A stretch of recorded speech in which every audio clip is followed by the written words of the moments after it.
Et je me suis lancé et j'ai des clients qui venaient en France encore avec des liasses de billets. Où j'allais là-bas, je revenais avec des liasses de billets. Et toi, tu faisais comment pour transporter ces liasses de billets? Et j'avais une petite serviette comme ça.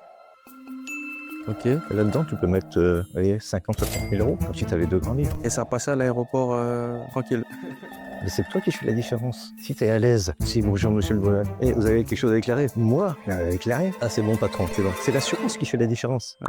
C'était pas du blanchiment, je faisais du business, c'est tout, c'était en échange de trucs. Mais aujourd'hui, je risque plus de prendre, je le dis pour tous les douaniers du monde, je n'ai plus d'argent sur moi. Aujourd'hui, nous sommes avec Grégory Petit, un véritable pionnier du commerce international en Afrique. À une époque où peu d'entrepreneurs osaient s'aventurer sur le continent, Grégory parcourait déjà le Tchad, le Sénégal et la Mauritanie, développant ainsi des relations commerciales dans des territoires alors considérés comme inexploités. À travers ses nombreuses anecdotes et son expérience unique, il nous dévoile les coulisses du commerce international en Afrique et partage sa vision des opportunités actuelles sur ce marché en pleine transformation. Je vous souhaite un bon visionnage. Déjà mon épouse, quand j'ai dit la première fois que je vais en Afrique, elle m'a regardé bizarre. Je me dis mais t'es sûr, t'es sérieux? Tu vas vraiment aller voir ces gens-là? T'arrives en Chine, tu comprends rien. C'est pas un panneau, il est marqué rue 20, il est marqué Chongqing, tu sais pas ce que ça veut dire. On t'emmène où on veut, on te dit c'est mon usine, c'est mon machin, mais tu sais même pas. On te prend ton argent et après on disparaît. Tu vas te retrouver où tu étais avant. Voilà. Première année, je crée la société en mars 2007. De mars à décembre 2007, je crois que je suis, j'ai plus le chiffre exact, mais je dirais entre 5 et 6 millions d'euros. Mon premier défi, c'est en fait de me lancer. Créer une société, c'est pas simple. Ouais. T'as beau être, j'ai créé parce que je devais le faire. J'avais pas le choix. C'était quasiment une question. Les survies. T'as le mot, c'est ça, c'est survie. J'ai un de mes neveux, Romain, qui sort de l'école et qui cherche un stage. Je le prends. Je lui dis, on crée un truc en disant, je voudrais développer l'agroalimentaire. Trouve-moi du lait. Il trouve des usines, il trouve des machins. Et on commence à faire du lait en poudre. Aujourd'hui, c'est une activité très bénéfique.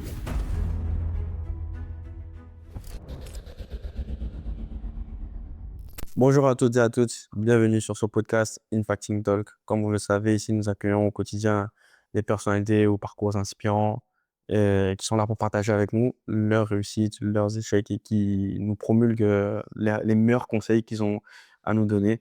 Aujourd'hui, j'ai le plaisir d'être avec Grégory Petit qui a beaucoup de choses à nous raconter sur ses différentes expériences en Afrique et notamment dans le monde du commerce international.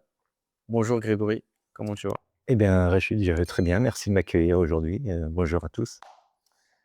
Pour ceux qui ne te connaissent pas, est-ce que tu veux bien te présenter? Eh bien, Grégory Petit, j'ai 58 ans. Je suis marié, j'ai 3 enfants, 2 filles, un garçon.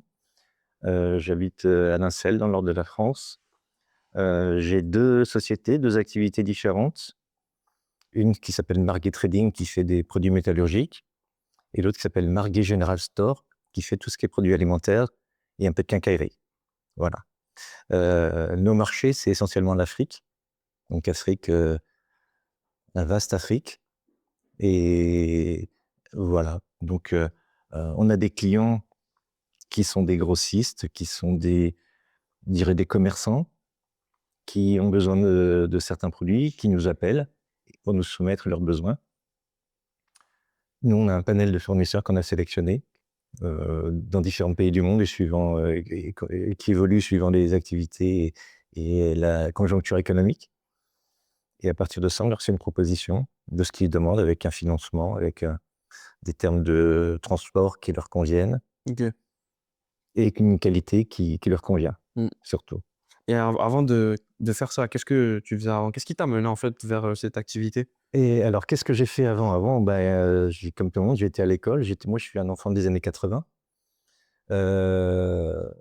Donc, faut voir qu'aujourd'hui, on a des avions qui partent dans tous les sens. Dans les années 80, prendre l'avion, c'était un peu exceptionnel encore. C'était un luxe. C'était un truc on voyait des avions dans le ciel. Quand on passait à côté d'un aéroport, c'était waouh! Il y a un avion. Et si on avait la chance de monter dans un avion, c'était pas mal, quoi. Ça voulait dire quelque chose.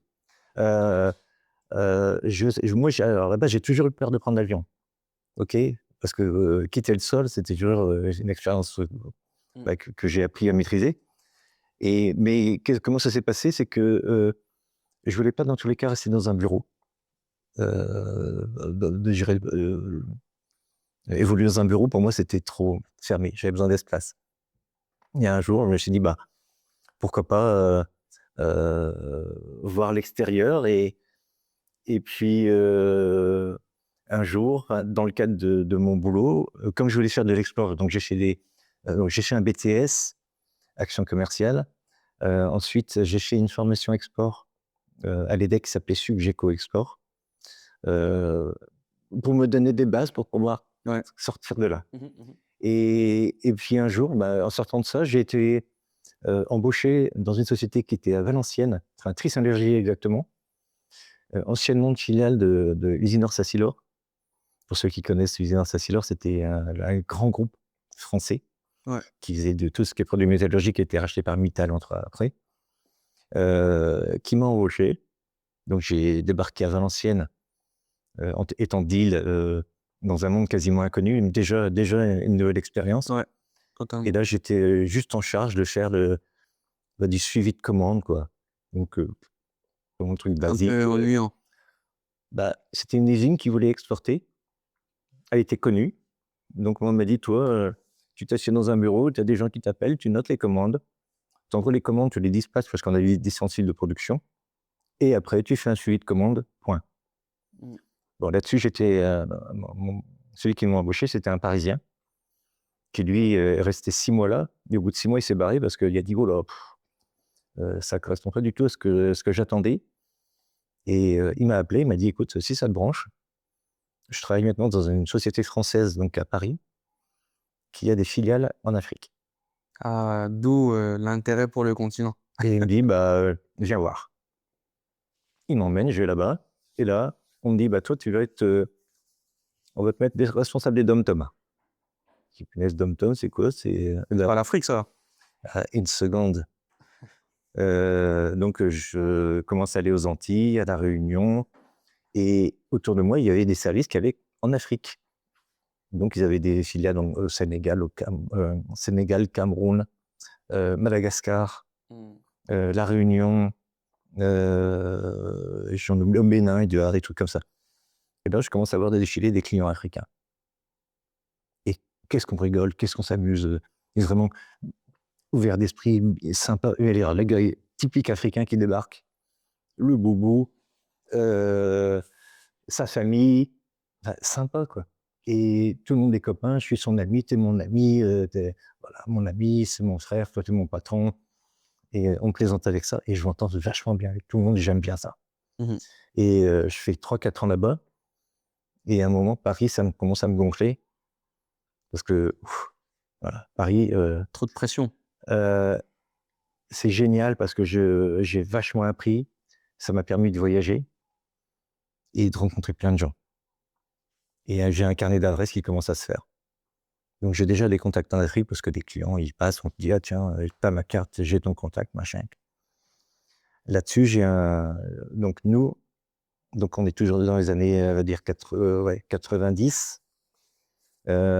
J'ai un fournisseur qui était en Belgique, du côté d'Anvers, et qui me dit, t'es plus à Paris, mais nous, on cherche un gars comme toi. Est-ce que ça t'intéresse de venir, mais toi, pour développer l'Afrique? Parce que nous, on fournit que des fournisseurs, que des clients européens. Mais ce que tu nous avais raconté ton histoire, et pourquoi pas? Et là, j'arrive à Anvers, et je change d'un monde où, à Paris et en France en général, c'était une veste, une chemise, une cravate. Et les horaires, c'est vachement important. Dire bonjour au patron, c'est waouh. Et tu grimpes si jamais il y a ton N+15 qui a vu ta chiche. Et voilà. J'arrive dans un monde où on dit, bof, qu'est-ce que tu sais faire? Tu sais faire ça, ça nous plaît, mais nous, on veut gagner de l'argent. Donc, qu'est-ce que tu nous ramènes? Je dis, moi, pour l'instant, ce que vous me demandez, je ne sais pas. J'ai jamais été en Afrique encore. Allez, quasiment le temps de se mettre en route, et que j'arrive à montrer que déjà au téléphone, j'arrive à choper des mecs, je prends déjà des commandes, des trucs. Ils disent, bon, ok. Mon premier voyage, c'est le Cameroun. Ah oui, ok. Direct. Bon, j'arrive au Cameroun. Bah, Mais juste avant, oui. j'avais une question. Comment était perçu ce marché-là à l'époque? Est-ce que c'était un marché qui attirait beaucoup? ou C'est il y avait des alors, c'était priorités un marché captif entre nous. captifs? Ouais, ça veut dire que l'Afrique francophone travaillait avec des Français. Ouais. Avant les années 2000, il n'y a pas d'internet, il n'y a pas de WhatsApp, Ouais. il n'y a pas de, tout ce qui est, ordinateur, c'est encore, c'est des vieux ordinateurs qui sont gros comme ça et tchac, tchac, tchac. On communique avec les telex en Afrique, avec des fax. Mais la communication, ça coûte très, très cher. Donc quand on dit: «Je vais téléphoner à un client en Afrique», c'est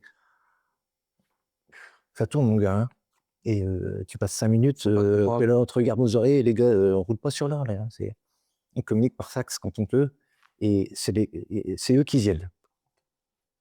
Donc c'est souvent les Africains qui débarquent plus que les Européens, enfin dans ma boîte, que nous qui voyageons.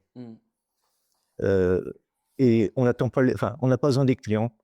Les sociétés vivent relativement bien et l'Afrique, c'est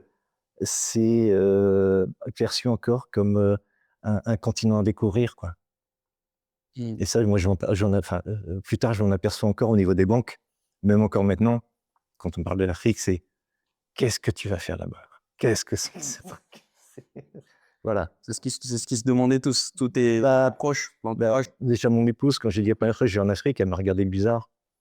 Elle me dit: «Mais tu es sûr? Tu es sérieux? Tu vas vraiment aller voir ces gens-là?» Tu sais? Entre guillemets. Les C'est, heu, voilà, donc il faut remettre aussi dans le contexte des années 80, 90, même avant 2000, il y a beaucoup de pays africains, qui sont des pays en voie de développement. Et quand je dis voie de développement, ça part de très loin, Mmh. OK? C'est-à-dire que tu as des présidents élus démocratiquement, hein, OK? Qui sont, à la tête d'une ethnie et c'est cette ethnie-là qui a tout l'argent et tout le pouvoir. Et tu as les 3/4 du pays qui sont dans la merde et qui sont là à rattraper ce qu'il faut rattraper, quoi. Juste les miettes, OK?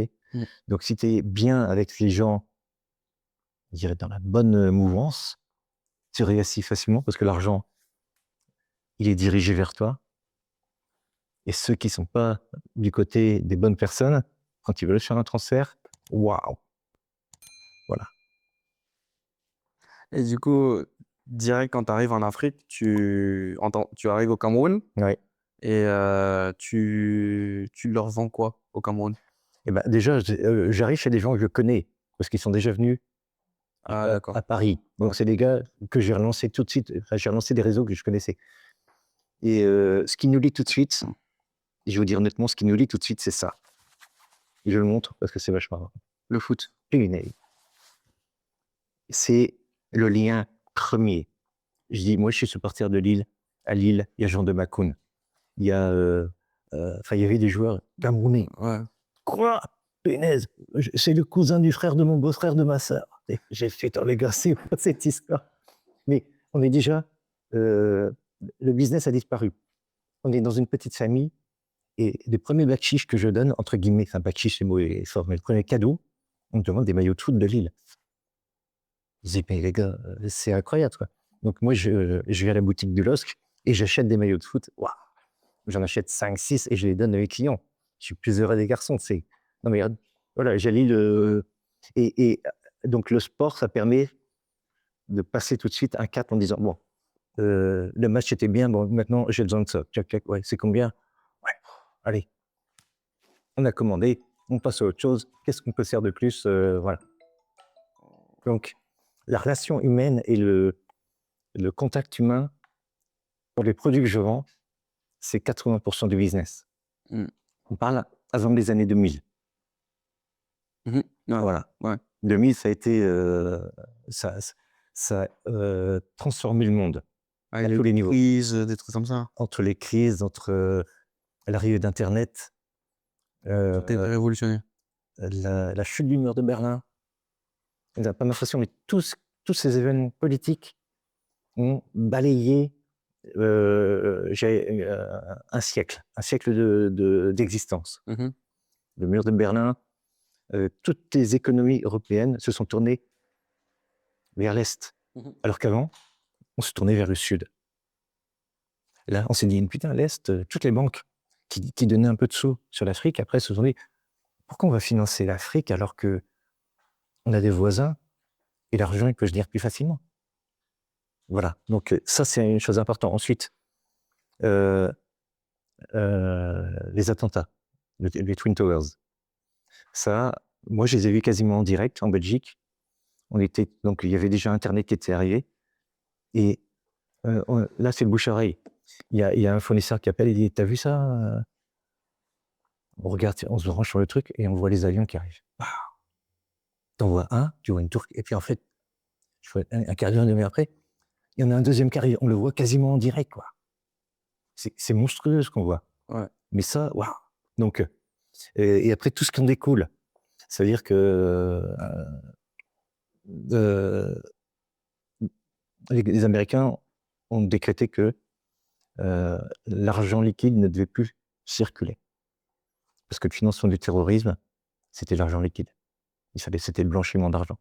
Et tu t'es senti atteint par cette loi qui a été sortie? Impacté. Impacté, ouais. Avant, donc je pars toujours avant les années 2000, j'allais en Afrique où j'avais des clients qui venaient en France. Ils venaient en boubou et bien en chair. Et partis, c'était tout maigre. Pourquoi? Parce qu'on était dans un bureau, on pouvait sortir 30, 40 000 euros. Enfin, à l'époque, c'était pas encore des euros. Des francs français. Des francs français, des francs, des Deutsche Mark, des livres anglaises. Enfin bref, et on comptait. Et des fois, les gars, ils sortaient et ça faisait des tch. Mais et voilà, ils venaient avec du cash. Mais à la douane, personne ne les emmerdait. Ils venaient faire du commerce, mais je te dis, mais ils cachaient tout dans leur poche. Ils en avaient 30 poches. Ouais. Et des boubous, des machins, des trucs de monstres. Il peut se Voilà, gagner ben, 40 000 euros comme ça. Et après, ils me disaient, oh, je veux aller acheter une voiture. On allait à Bruxelles avec. Et puis j'allais chercher une voiture. Et on payait en cash et machin. Et c'est tout, c'était comme ça. Et puis à la fin, moi, j'avais un billet. Tiens, ça, c'est pour tu te feras plaisir. J'ai dit, oh, c'était un truc de fou. Ouais. Et même dans les années, je vais dire encore récemment, j'avais des gens, moi, enfin, donc, train d'histoire, c'est qu'à un moment, j'ai arrêté le belge et je me suis lancé. Et j'ai des clients qui venaient en France encore avec des liasses de billets. Où j'allais là-bas, je revenais avec des liasses de billets. Et toi, tu faisais comment pour transporter ces liasses de billets? Et j'avais une petite serviette comme ça. Ok. Et là-dedans, tu peux mettre, vous voyez, 50, 60 000 euros. C'est comme si tu avais 2 grands livres. Et ça passait à l'aéroport tranquille. Et c'est toi qui fais la différence. Si tu es à l'aise, si bonjour monsieur le bonhomme, et vous avez quelque chose à déclarer? Moi, j'ai rien à déclarer. Ah, c'est bon, patron, c'est bon. C'est l'assurance qui fait la différence. Ouais. Maintenant, c'était pas pour moi, c'était pas du blanchiment. Je faisais du business, c'est tout. C'était en échange de trucs. J'ai aussi, enfin, pour te dire des petites anecdotes qui m'ont, enfin, un truc de malade. Quand on était je parle toujours avant les années 2000, j'allais beaucoup en Mauritanie. Mauritanie, c'est un désert, c'est plat. Il y a des maisons, il y a un aéroport. Et j'ai des clients, ils ont que du cash. Parce que dès que tu passes par la banque, on sait qui tu es, on sait que tu existes, et l'État, il vient chercher les impôts chez toi. Donc, tout se fait en cash. Donc, on vient, allez, j'irai le jour, la nuit à mon hôtel, ils arrivent du désert en pick-up.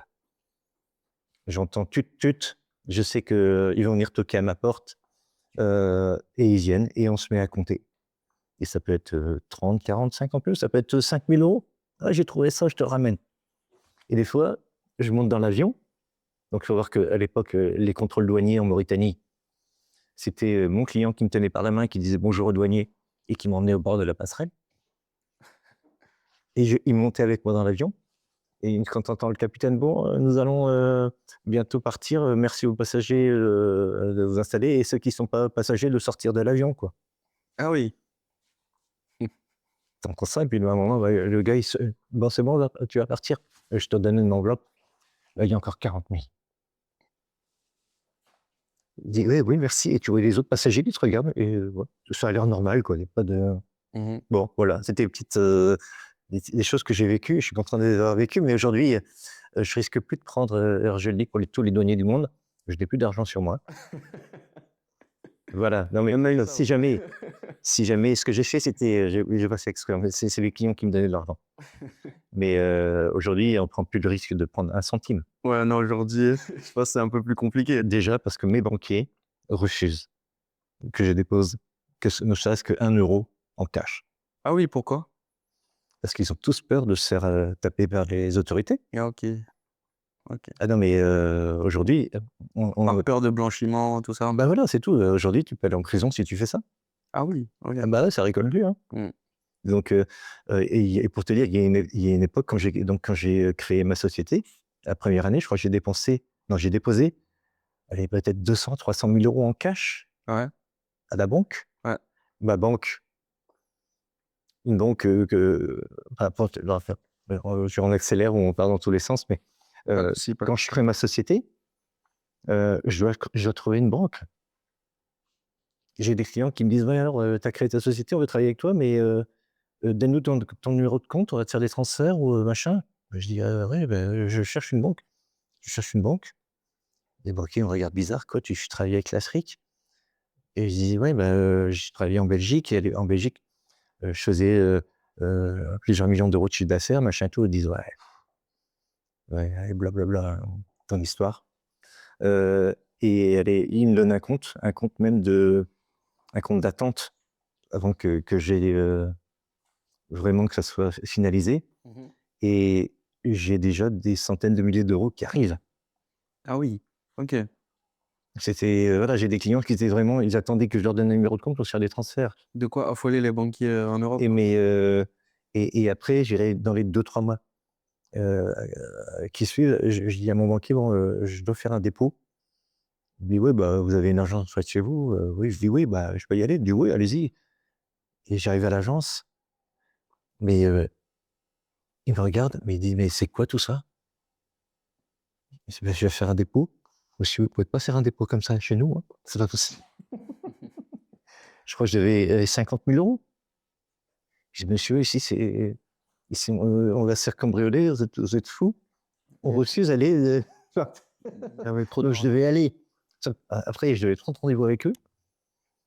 Je rentrais par derrière, on allait dans une petite salle avec une compteuse et on voyait que les gars, ils étaient comme ça, quoi. Et aussi dans ces années aussi, 2000-2010, il y avait quand même beaucoup d'attaques de banques en France. Faut pas oublier ça, hein. Donc les gars, ils étaient comme ça. Ouais. Et moi, j'arrivais, mais vous savez, moi, c'est juste, on me paye mes factures, moi, je demande que ça. Ouais. Bref, donc j'ai quelques banques à un moment, même si on travaillait très, très bien, bah, quick, terminé, on ne veut plus travailler avec vous, monsieur, Et pourquoi? ils sont tous pas. Ah, ils ont trop. C'est Ok. Et j'ai des clients, je te dis, mais j'allais à Paris, j'allais dans les logements de travailleurs étrangers, on va dire, des foyers. Vous imaginez pas les millions qui transitent par ces foyers-là. Je rentrais, je sais pas si vous voyez des foyers de travailleurs. J'ai salué mes amis maliens s'ils me reconnaissent. Mais dans le 13e arrondissement, on rentrait, mais allez, il y avait un couloir, un ascenseur et une fourmilière. Je sais pas, il y a peut-être 200-300 personnes qui logent là. On rentre dans une chambre. Alors les conditions d'hébergement, je suis pas fier de la France à ce niveau-là. C'était, presque insalubre. Et j'ai un client qui est avec moi et il y a des gens qui défilent. Ils ramènent tous des enveloppes. Parce qu'en fait, ils font de la compensation avec le Mali. Donc, il y a un stock au Mali Ouais. et il y a des Maliens en France. Le Mali, je crois que c'est Montreuil, c'est la 2e ville malienne. OK, il y a peut-être 150 000 Maliens à Montreuil. Ok. Et ils viennent parce qu'en fait, ils veulent acheter du ciment, ils veulent acheter du fer pour leur maison à Bamako ou à Caille et autres. Et ils payent un représentant de la société à Paris. Ok. Pour te cacher ça. Donc, je prends des fois, je vois 30 personnes qui défilent et je repars avec 50-60 000 euros. Ah ouais. Mais en petits billets, hein, des fois des billets de 5, qui ont des billets de 5. Non, mais attends. Des En billets, fait, des billets de 500. non, 5 euros. Ah, 5 euros. Ça va de 5 euros à 500 euros, Ok, quoi. ok. Ouais. Bref, donc, Waouh. À ce moment-là, tu dis que tu t'étais déjà lancé à ton compte. Tu faisais dans la Ouais. métallurgie, du coup, tu Voilà. vendais des Ouais. outils métallurgiques. Pas des outils. Alors, métallurgie, ça veut dire quoi? Ça veut dire du fer à béton, des tôles, OK. des tubes, des poutrelles, des cornières, tout ce qui est. Enfin, si La on se connaisse, ouais, les outils pour la construction ou la métallerie. Donc, si tu veux faire des grilles, si tu veux faire des portails, Ouais. si tu veux faire de la carrosserie, des machins, des Ouais. tôles ondulées pour les toitures. OK. Voilà. Et à ce moment-là, je vois que tu recevais beaucoup de cash. Tu faisais combien de chiffre d'affaires à peu près? Première année, je crée la société en mars 2007. De mars à décembre 2007, je crois que je suis à. J'ai plus le chiffre exact, mais je dirais entre 5 et 6 millions d'euros. OK. Première année d'exercice. Ouais. Waouh. Je, Et tu travailles tout seul, sans employé? alors, je suis chez moi, dans une pièce de, allez, 10 mètres carrés et encore. Et j'ai mes enfants qui rentrent de l'école, ils me sautent dessus. Je suis avec des clients, je suis avec des fournisseurs. Mais c'est irréel. Non, mais c'est un truc. Mes enfants, ils ont à l'époque, ils ont les 4-5 ans. Donc je dirais, ouais, 4-5 ans. Qu'est-ce que tu fais, papa, dès qu'ils rentrent de l'école? C'est la porte s'ouvre. Ouah. Toi, tu l'as, ça va aller, toi. C'est qu'il était. Voilà, il y avait Skype à l'époque. Ouais, Skype, ouais, Et c'était c'est le ça, début. et c'est ça qui me permet aussi de me lancer facilement. C'est que déjà, le téléphone est beaucoup moins cher. OK. Et Skype, là, c'est une demi-heure au téléphone gratos. Ou 1 heure, quand tu veux. Ouais. C'est vraiment. Et quels sont les principaux défis auxquels tu as eu à faire face? Avec, du coup, Mon premier défi, c'est en fait de me lancer. Créer une société, c'est pas simple. ouais. T'as beau être. Moi, j'ai créé. En fait, moi, j'ai créé parce que je devais le faire. C'est venu du ventre. Voilà, j'avais pas le choix. Mmh. C'était quasiment une question. De survie. T'as le mot, c'est ça, c'est survie. Et une fois que tu l'as fait, tu es là, waouh, qu'est-ce que j'ai fait comme connerie, je sais pas. Parce qu'à partir de ce moment-là, tu te dis, t'es une femme, t'as 2 enfants, qu'est-ce qui se passe? Est-ce que t'as un plan B? Tu as intérêt à pas te louper. T'as pas intérêt à te louper. Ouais. Parce que les gens que t'as quittés, ils t'ont toujours dans le coin de l'œil. Même si on va dire quittés, entre guillemets, en bonne entente, eux croient que j'ai répliqué tous leurs clients. Parce qu'ils comprennent pas que j'ai plein de clients qui veulent travailler avec moi. Ah, tes anciens employeurs? Oui, mes anciens employeurs. OK, ouais. Donc mes Belges, mes Flamands, que je salue aussi. Voilà. On a bien travaillé ensemble, j'ai un petit compliment. Bosser avec des Flamands, c'est apprendre à travailler. On m'a fait confiance, et je me suis éclaté comme une bête, franchement. On m'a donné une carte de crédit, on m'a laissé partir où je voulais. J'ai vraiment été là où je voulais aller. Mmh. Mmh. Mais on m'a dit, à la fin, on tire un trait, on fait oui, enfin, win or not. Tu gagnes ou tu gagnes pas.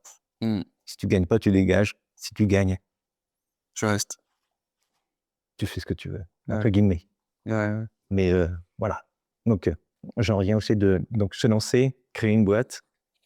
C'est bon, je veux dire, mis à part les problèmes administratifs français classiques de créer une société, c'est jamais simple. Moi, je suis un commerçant, donc tout ce qui est administratif, waouh. Tu pas? Je sais pas comment ça marche tout, donc je me suis appuyé sur un expert comptable. Mais surtout, la pression, c'est donc, si tu te rates, t'as plus de filet. Mmh. Tu te dis quand tu es salarié, ouais, si tu te fais virer, tu as encore 1 an et demi de chômage, paf, tu es au chaud, quoi. Mmh. Et puis si tu fais une merde, il y a toujours un gars au-dessus de toi. Par contre, là, si c'est toi qui crée, tu es en première ligne, tout le temps. Mmh. Ouais. Alors, quand tout va bien, c'est génial, hein. Tu te dis, ah, mais quand tout va mal, parce que forcément, ça tourne. Et ça tourne des fois un peu trop vite. Mmh. Et ça n'était pas dur de trouver tes clients aussi sur place? Parce que certes, il y en avait que tu connaissais déjà, mais tu as eu à faire la connaissance de nouvelles personnes. Alors, on va prendre l'exemple de la Mauritanie. Mauritanie, c'est un des pays les plus durs et les plus formateurs que j'ai connus. Tu arrives, ils parlent tous arabe. Il y a la barrière de la langue. Il y a la barrière de la langue, de la culture. Donc, ils sont tous en djellaba, ils sont tous blancs, tous en blanc. Ils mangent pas comme toi. Ils disent vraiment des trucs. Waouh. Épicé. Écoute, on te met devant enfin, c'est le couscous africain, le couscous mauritanien, c'est qu'avec des abats. Ah, punaise. Donc, si vous aimez le mouton bien cuit, bah, allez pas en Mauritanie. Ah non, mais ils sont tellement accueillants, mais tellement. J'ai été tellement malade que tu vois là, au début, tu pars chez tu goûtes, et on te dit, mais tu manges que ça. On te fait des belles boulettes et on te met ça dans la main. Vas-y, mon ami, il faut finir ça. Hein, c'est maman qui a fait. Hein, c'est tout. Non, mais donc, pour le dire, les commerçants mauritaniens, waouh, c'est ceux qui sont les plus durs du monde, je crois. Ah oui. C'est comme la vague. Ils reviennent toujours. J'y donne mon prix, c'est trop cher. Bah, mais je bouge pas. Et ils reviennent. Tu sais, c'est trop cher. Et ça peut durer toute une soirée, ça peut durer 2 heures, ça peut durer 4 heures. Jusqu'à ce que tu baisses. Et à un moment, t'es là, ouais, tu veux quoi? Et franchement. Mais à un moment, voilà, j'ai appris à passer des heures. Non, c'est pas possible. Non, mon ami, c'est pas possible. Non, mais c'est aussi si tu leur dis non, c'est presque offensant. Donc il faut trouver le C'est la juste palabre. milieu. Hein. Leur truc à eux, c'est la palabre. Il faut qu'on discute. Même peut-être, tu me donnes 5 centimes, je plaisante, mais c'est parce que 5 centimes, je les aurais donnés, mais dans leur culture, il faut passer du temps. Si tu donnes tout de suite et que tu t'en vas, c'est pas bien. On doit rester ensemble, on doit boire le thé. Alors le thé, les 50 verres de thé que tu bois, la première fois que tu vas en Mauritanie, tu t'aperçois que tu dors pas pendant 2 jours. C'est tellement, t'as le cœur qui fait bah dans tous les sens. On te donne du thé à toutes les, je crois, ils génèrent 3-4 thés. Tu fais ça chez un client, chez le deuxième, tu fais la même chose, et au bout de la journée, tu en as bu des tonnes. Quoi. Donc j'ai appris à dire non.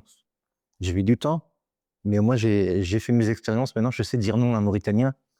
À garder mes marges, à refuser la nourriture, même si c'est aussi avec bon cœur. Et ça m'a servi, ça m'a formaté sur beaucoup de choses. Aussi, le fait que tu passes du temps avec tes clients, donc j'y allais, même si j'avais que 2-3 clients. La chance, c'est qu'il n'y avait pas de vol Air France toutes les semaines. Ça, toutes les semaines, il n'y en avait pas 3-4 vols par jour, quoi. Donc, tu arrivais le jeudi et tu repartais peut-être le mardi ou mercredi suivant. Bah, tu es là. Tu vas chez eux, tu passes du temps avec eux, tu es avec eux, tu passes du temps. Puis chez eux, tu ne sais pas ce qui se passe. Tu as toujours des gens qui passent dans tous les sens. Toi, tu comprends rien du tout. Ils viennent, ils parlent arabe. Tu es sur des tapis, tu es allongé, et puis tu es là, t'attends. Puis ils sont tous à pieds nus, donc ils sont tous à se gratter les pieds, un machin, un truc. Tout le monde va bien. Et puis à un moment, tu as des gens qui arrivent, tu ne sais pas ce que c'est, ils ont tous l'habit touareg, quoi.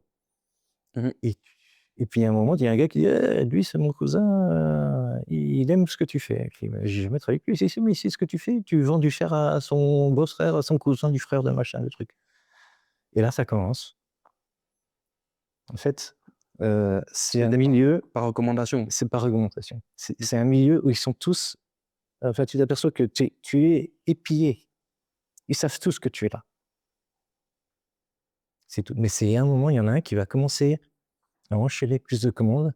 Et les autres, ils vont se dire, mais tu travailles avec qui, toi? Parce que ce qu'ils ramènent, c'est pas mauvais. Et tu gagnes de l'argent. Oh là là, tu gagnes de l'argent. Méchant, là. C'est bien. Et je te présente, c'est mon concurrent, mais c'est aussi mon machin. Et pareil, je rencontre des gens, je rencontre des militaires. Des militaires. Oui, parce qu'en Mauritanie, il y a des coups d'État. À l'époque, il y avait un coup d'État tous les 6 mois. Ah oui. Ah oui. 6 mois. Mais oui, c'est pas des coups d'État comme les coups d'État sanguinaires. t'es arrivé, je te dis, le matin, tu vois sur une application, tu dis, oh putain, coup d'État en Mauritanie, tu appelles tes clients. Ouais, non, c'est le cousin du président, là, il est pas content, hein. Alors il est venu avec 2-3 militaires, ils ont tiré dans la ville, mais c'est fini. Donc, Je vois. donc, bon, et bah, tu t'aperçois que de temps en temps, quand il y a vraiment un changement de président, bah, forcément, il y en a qui se remplissent les poches. Voilà, donc j'ai travaillé avec des colonels, des trucs comme ça. Et d'un seul coup, ils arrivaient avec des budgets énormes. Donc, j'ai de l'argent, tout de suite, je dois investir. Mmh. Je vais t'acheter ça. Donne-moi le prix, je te paye, tu ramènes. Voilà, Ok. voilà. Donc ça, c'était le pays le plus formateur, le plus... Ah ouais, la Mauritanie, voilà. C'est un des pires pays, un des plus durs pays, mais j'ai tellement appris. Voilà, à tous les niveaux. Et c'est de... Lequel te laisse les meilleurs souvenirs? Quel pays te laisse les meilleurs souvenirs? Oh, de- tous, j'ai tous honnêtement, j'ai gardé des contacts fabuleux avec tout le monde. Ce que j'ai expliqué aussi à mes enfants à une époque, c'est la valeur que enfin, je pense j'espère que mes enfants, s'ils me regardent, ils vont comprendre, que je dirais le rapport humain. Waouh! Tu retrouves des choses que, franchement, en Europe, là, je parle d'Europe, ma petite famille à moi, mais ce que je retrouve dans mon cadre, Mhm. t'as perdu. Comme quoi? Une famille, une famille, c'est pas 3 personnes, 4 personnes. C'est 50 personnes, 100 personnes. Les cousins... Ah, mais c'est des familles, quoi. Et c'est quand c'était des ramadans et que j'allais là-bas, ils me disaient, oh là là, tu viens casser avec nous le soir, hein. Et tu voyais je dirais des trentaines, 40 personnes qui débarquaient, et il y a toujours à manger pour tout le monde. La fraternité, hein. C'est la porte est ouverte, c'est tout. Puis les parents sont là. Enfin, maintenant, c'est aussi la culture polygame. Donc il y a toujours 3-4 femmes. Ça, c'est des nouvelles. Il y a les anciennes, il y a les machins. Avant, tu sais plus qui est qui. Donc, mais voilà, moi j'ai regardé, je dis waouh, mais j'ai toujours été accueilli avec bienveillance et tout. C'était incroyable. Mm. Et j'ai aussi, à un moment, j'ai réussi à emmener les enfants avec moi. Donc j'ai les filles, je les dis, on y va. Waouh! Je me souviens, j'ai ma grande qui est venue, je l'ai emmenée en Mauritanie et au Sénégal. En Mauritanie, bah, voilà, ils l'ont respecté. C'était, voilà, ils l'ont considéré comme quelqu'un de leur famille. C'était pas, il Mhm. s'est rien passé. Enfin, ma fille, elle était, waouh! Elle est revenue, elle est du henné partout, Et revenue mauritanienne. avec la totale. Ah ouais, je vois, je vois. Non, mais effectivement, en Afrique, c'est un truc qu'on retrouve énormément. C'est le fait que tu n'as pas besoin d'être lié par le lien du sang avec une personne pour qu'il te considère comme son frère, en fait. Oui, mais même c'est le respect mutuel, Mm. c'est tout. On parle de sujets plus graves comme les attentats, les trucs, les machins. On va citer Boko Haram, Al-Qaïda et autres. Il y en a beaucoup qui considèrent ça comme des terroristes dans le vrai terme du on dirait c'est pas des musulmans, c'est des gens qui sont malades, ils disent. Non, clairement, c'est pas... Ils disent: «Mais les gars, faut pas mélanger ça, l'amalgame, c'est pas bon. Les télés, ce que vous voyez en Europe, c'est pas nous. C'est deux choses différentes. Attention!» Mais je dis: «Oui, mais moi je suis convaincu», mais je leur dis: «Mais c'est vrai, ce qu'on voit à la télé, c'est punaise, voilà, c'est pas bon. Mm. C'est pas bon pour la paix dans le monde, hein». Et du coup, toi, pour tes produits, à ce moment-là, tu t'approvisionnais où? Parce que c'est ça, tu faisais dans la métallurgie, mais Ouais. ça venait d'où tout ça? Et ben, alors, on va parler, à la base, je vous dis qu'on achetait beaucoup, en Tchéquie, enfin Tchécoslovaquie. Ouais. Tchécoslovaquie, ça vous parle? Maintenant, c'est devenu la République tchèque et la Slovaquie. C'était encore un pays de l'Est, Ok. mais ils avaient des très bons aciers, mais pour s'en procurer, c'était, parce que c'était encore, fermé avec les Russes et tout le bazar. Donc on a commencé avec les pays de l'Est. Ensuite, après chute du mur de Berlin, tout va bien, mais on découvre d'autres sources d'approvisionnement comme le Brésil. Donc on achetait des aciers au Brésil. Ok. On achetait des aciers en Afrique du Sud. L'Afrique du Sud a été, je dis, un des plus grands producteurs d'acier au monde dans les années 80. Et ce qui les a fait chuter, c'est le problème d'énergie. Maintenant, ils sont plus en mesure de fournir de l'énergie. Donc, ils ont disparu. Bon. Après la Turquie, l'Ukraine. Donc, il y a eu une évolution vers l'Est. Mm. Et à un moment, on est arrivé sur la Chine. Pareil, dans les années 2000, la Chine s'ouvre. La Chine, mais qu'est-ce que c'est que ce pays, quoi? On ne sait pas ce que c'est. Ça a toujours été, nous, on voyait des vélos à la télé. C'était fermé. C'était fermé, les pays fermés. Et bon, pareil, je suis avec mes Belges. Et je dis, bah, on va chercher des fournisseurs en Chine, les gars. Ils me disent, bah, si tu veux. Oh, punaise. Il fallait pas me dire ça. Tout de suite, je vais dans un avion. Voilà, entre Noël et Nouvel An. Je débarque à Pékin. Il neige. J'ai un taxi. Enfin, je vois un mec, un chauffeur. Je dis, emmène-moi la Grande Muraille. Je veux voir la Grande Muraille. Donc, voilà. Je voulais faire la Grande Muraille. Offrez des Flamands, merci. Et j'ai découvert la Chine comme ça. Et ensuite, tu t'aperçois que la Chine, c'est un monstre. Mais avec un monstre, il va y avoir des très belles choses à montrer. Donc, il y a des milliers de fournisseurs. T'en as 999 qui sont peut-être pourris, mais t'en as un qui est très bon. Tu mets du temps à le sélectionner, mais une fois que tu as trouvé le bon, qui a compris qui tu étais et ta mentalité, ce que tu cherches, là, tu surfes tranquille. Parce que la différence entre le prix chinois et le prix occidental, Ouais. c'est quasiment 50% de différence. Ouais, les différences de main-d'œuvre et tout ça.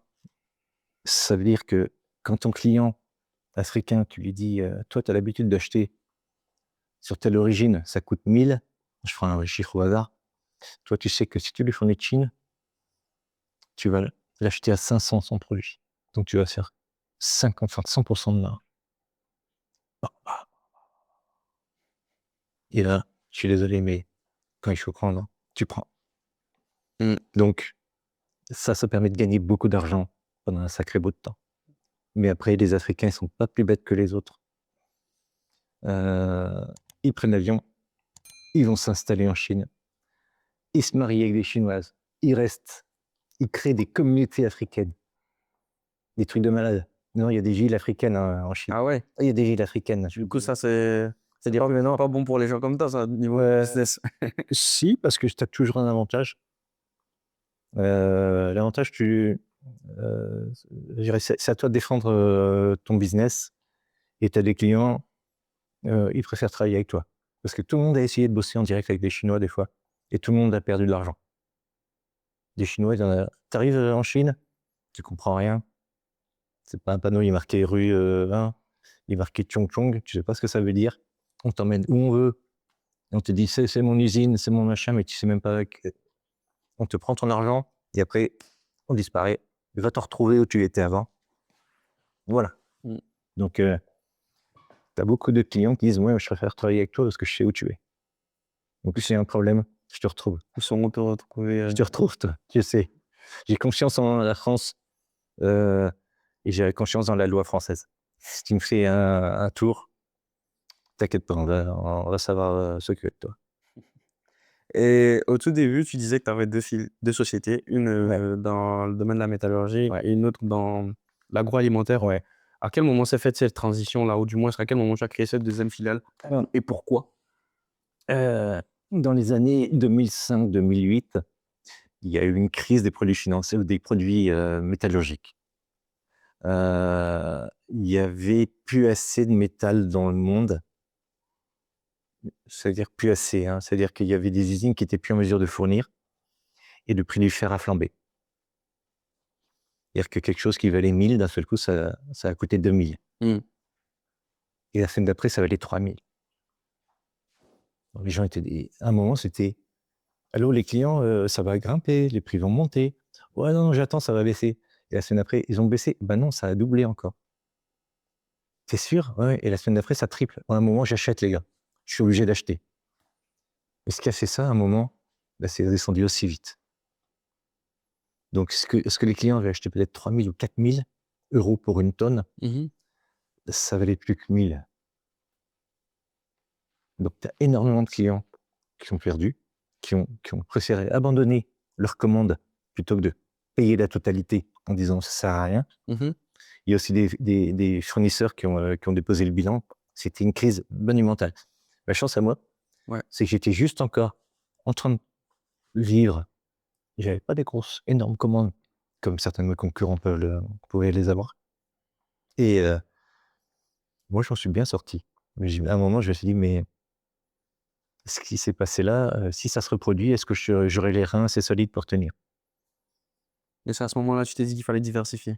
Et à ce moment-là, j'ai un client donc du Tchad qui me dit est-ce que tu peux me trouver une solution parce que j'ai mon frère qui a acheté du lait en poudre en Chine, mais ce lait était contaminé par la mélamine qui tuait des enfants à l'époque et tout son lot a dû être détruit.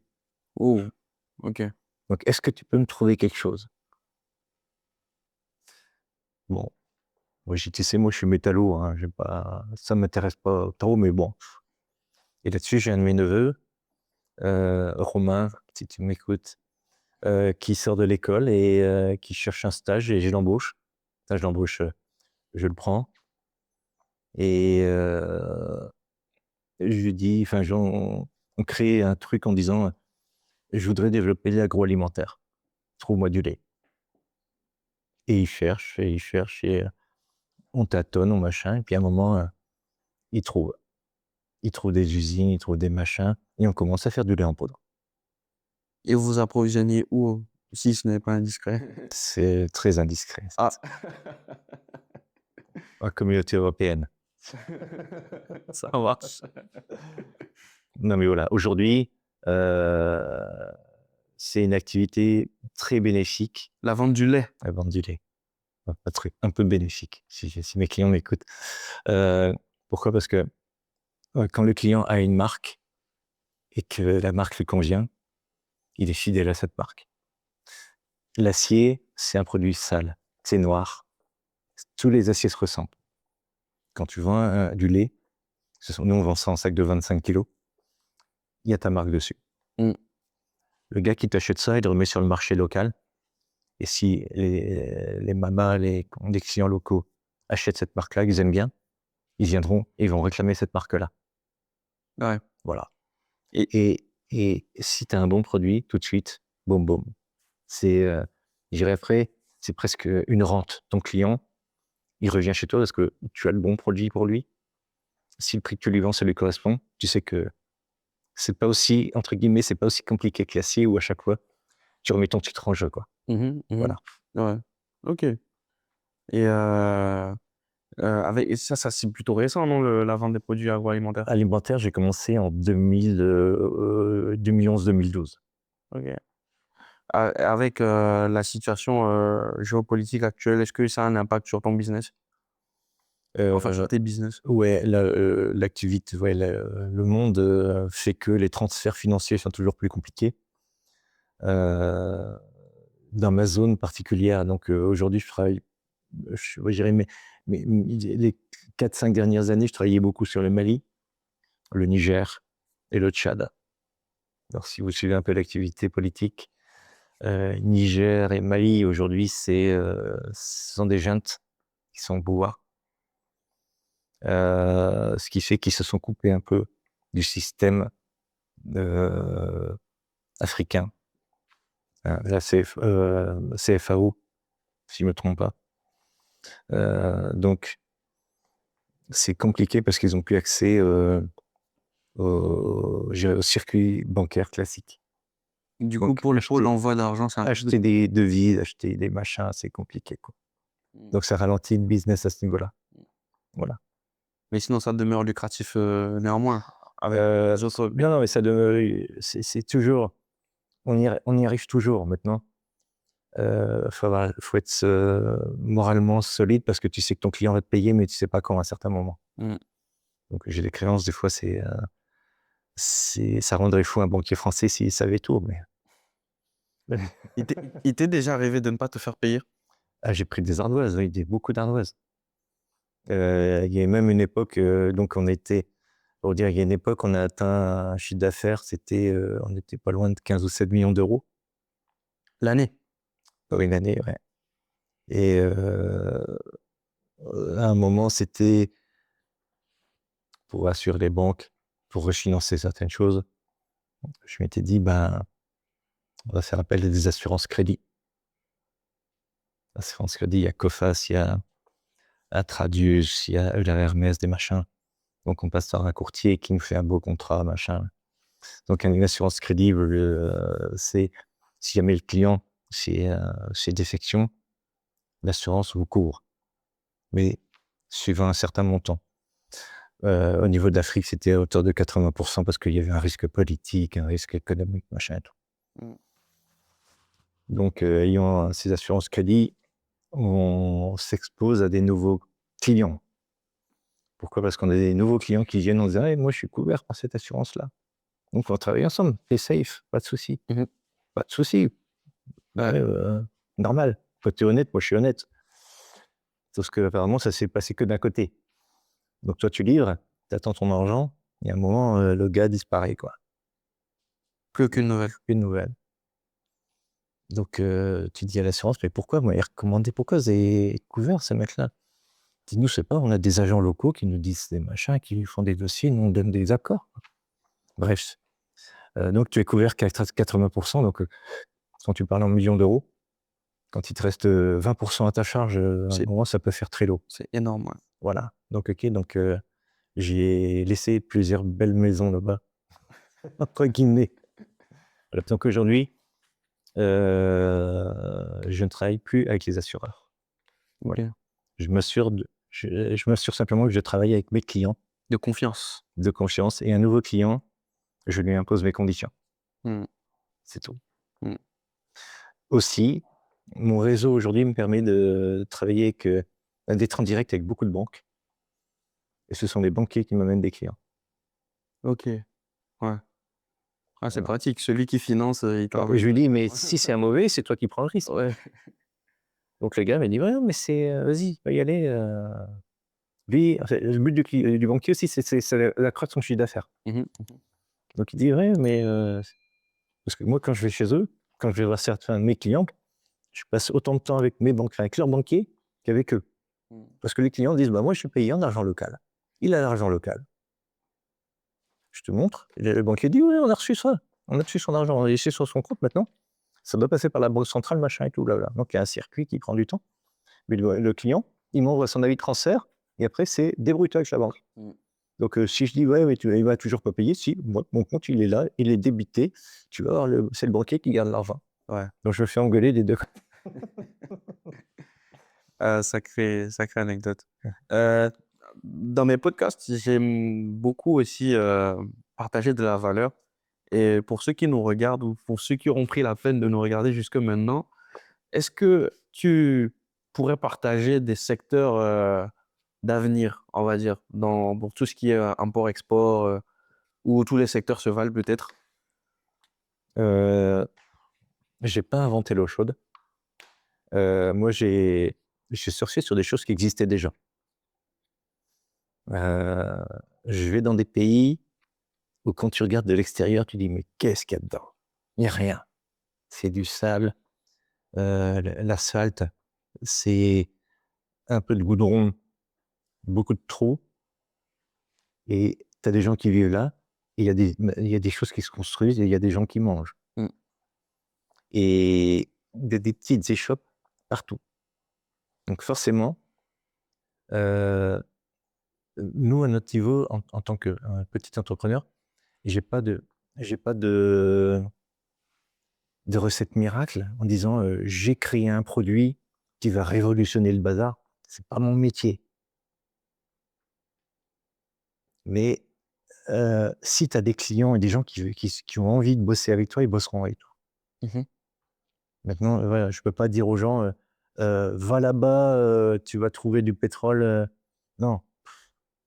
Moi, j'ai jamais été, comme ça. Je dis: «Déjà, ça se fait pas comme ça». Ma chance à moi, c'est que j'ai eu du temps pour y aller. J'ai appris. Et surtout le courage de passer à Non, c'est pas le courage, c'est si tu aimes ça, tu vas y retourner. Je suis le premier à me dire, quand je dois préparer des voyages, je dis: «Waouh, je suis content, j'y vais». Mais une fois que je suis là-bas, je dis: «Waouh, quand est-ce que je rentre?» Non, mais voilà, c'est, j'ai des opportunités dans tous les sens. J'ai des clients qui me disent: «Ouais, il faut que tu m'aides à faire ça, ça, ça». Mais je dis: «Je sais pas tout faire, j'ai pas le temps».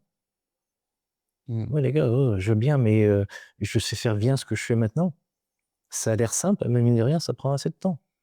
Donc si vous voulez trouver quelqu'un d'autre, je veux bien vous aider, essayer de vous trouver d'autres partenaires, mais heu, c'est les clients qui expriment une demande, c'est pas toi qui viens avec un produit. OK.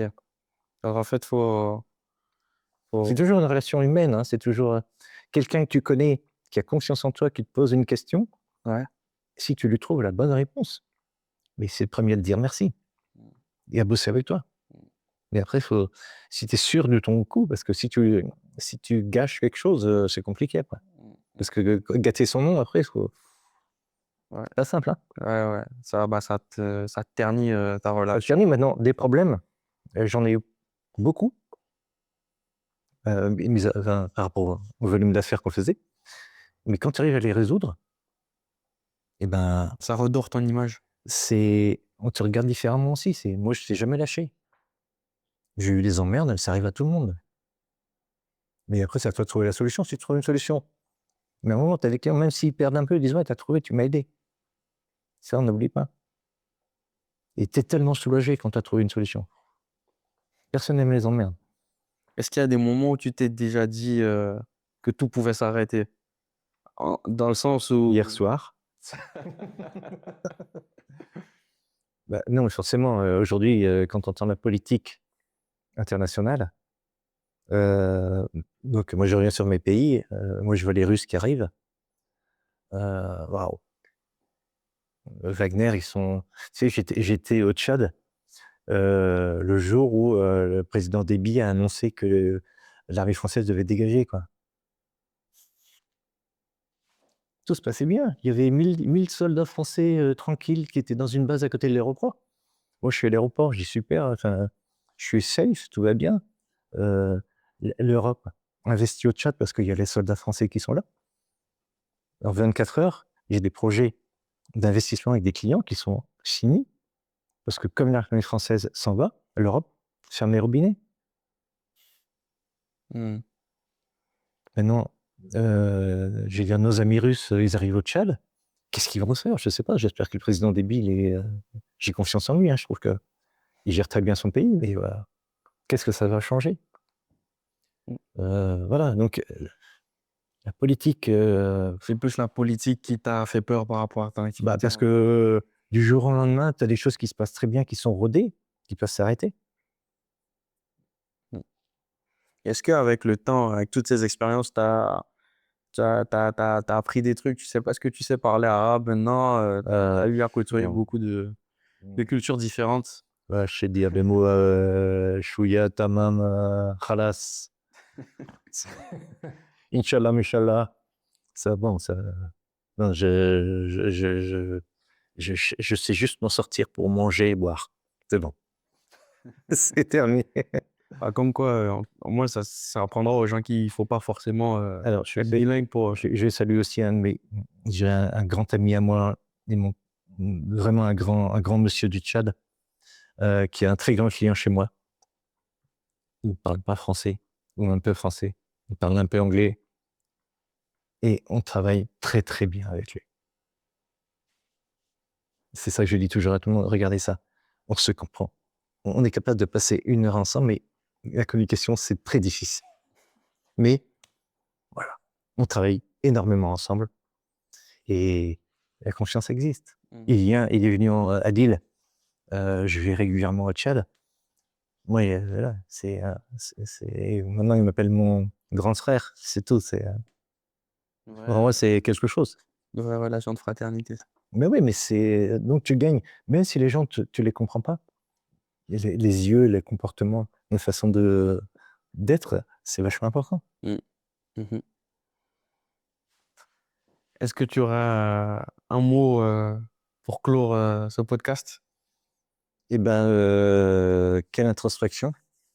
Entre un psy et Rachid, j'ai choisi Rachid. Voilà. Non, génial, bien, merci, hein, parce que c'est vrai qu'au début, je pensais pas avoir tellement de choses à dire, mais quand on me parle d'anecdotes, j'en ai jamais à dire d'habitude.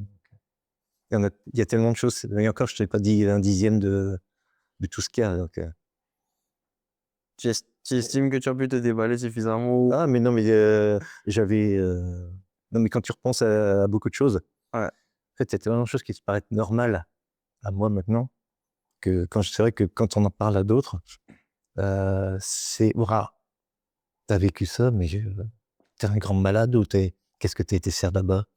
Je dis, mais enfin voilà, Mmh. voilà. Donc, moi, je suis fier d'avoir connu tous les gens que j'ai connus. Et j'espère qu'avec moi, ils continueront longtemps. Et j'en profite aussi, mes enfants arrivent, donc j'espère que ça suivra avec eux aussi. Ah oui, c'est une dynastie. Ouais, donc moi, j'emmène mes filles avec moi. Mon fils, pour l'instant, il est pas encore trop là-dedans. Mais voilà, la rencontre de culture, c'est l'avenir de tout le monde. Déjà pour mon business, parce que moi, j'aimerais bien que ça continue, mais ça fait une ouverture d'esprit et c'est voilà. Mmh. Très bien. Merci beaucoup à toi, Grégory. À votre service. J'enverrai ma facture. Ouais, comme vous avez Termine bien, hein? Comme vous avez pu le voir, ce podcast il touche à sa fin. Grégory a partagé avec nous ses différentes expériences dans le domaine du commerce international, notamment sur le continent africain. Comme vous avez pu le voir, on n'a pas tout le temps besoin qu'il y ait toutes les infrastructures ou tous les moyens mis en place pour pouvoir faire de l'argent. Vous avez juste à vous lancer et passer ce cap. Vous verrez, le succès vous attendra au bout du chemin. En tout cas, moi, je vous dis ciao. Inch'Allah. Ouais, je vous dis ciao, à la prochaine pour un nouvel épisode.